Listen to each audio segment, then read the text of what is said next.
अपने आप के लिए, सारे संतों के लिए जोरदार ताली बजा के जयकारा लगाए। बोले महाकाल महाराज की। हम सबका सौभाग्य है परमात्मा की कृपा से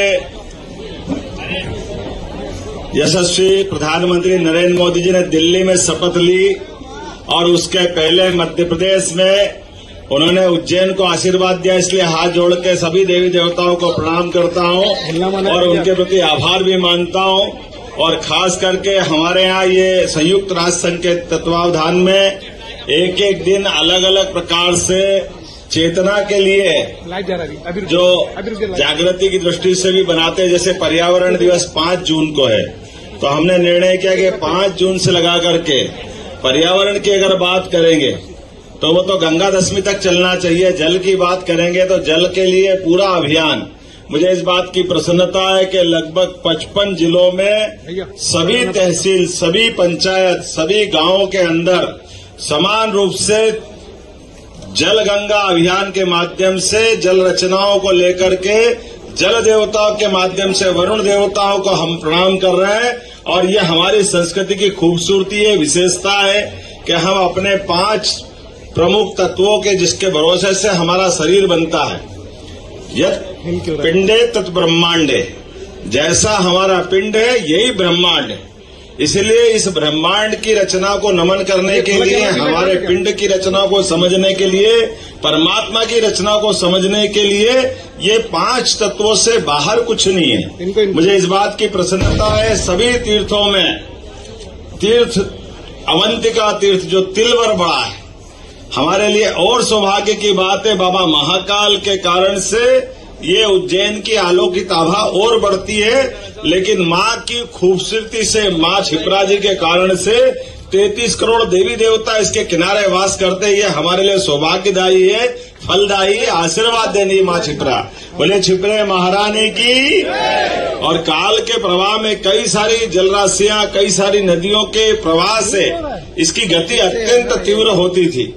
आज हम याद करें महाकवि कालिदास को मेघदूत के माध्यम से, जिन्होंने वर्णन किया था कि ये इसी महाकाल के नीचे जो वर्तमान का हमारा नदी घाटी का रास्ता है, यहाँ उनकी राजकन्या अगर अपने उस नदी से बहने वाले जल में स्नान करने आती थी तो उसकी खुशबू से उज्जैन आलोकित हो जाता था। अपने उस जल के राशि के माध्यम से ये नदियों की राशि वर्तमान में रास्ते बन गए।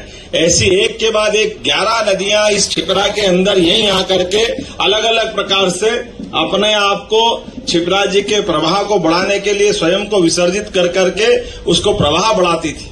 मुझे इस बात की प्रसन्नता है काल के प्रवाह में बाबा महाकाल की कृपा से ये गंगा दशहरा हमारे हजारों साल से मनता आया था।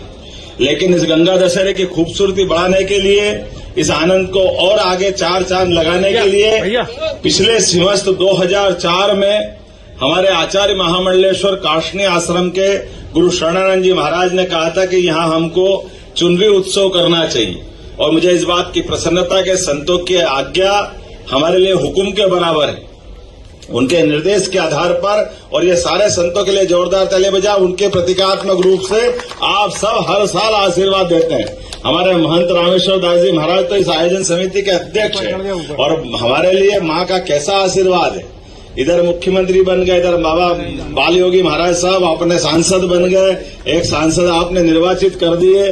सारे तरफ जिधर जाओ उधर, जहां देखो वहां क्षिप्रा भक्तों की अच्छी खासी संख्या यहाँ उपस्थित है।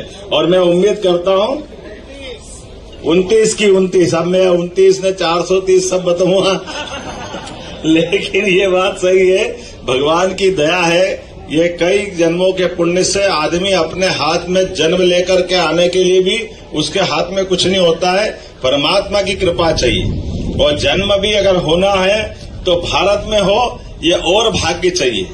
और भाग्य से सौभाग्य तब होता है जब उज्जैन या उज्जैन के आसपास जन्म ले ले। ये कई जन्मों के पुण्य की तपस्या लगती है, साधना लगती है।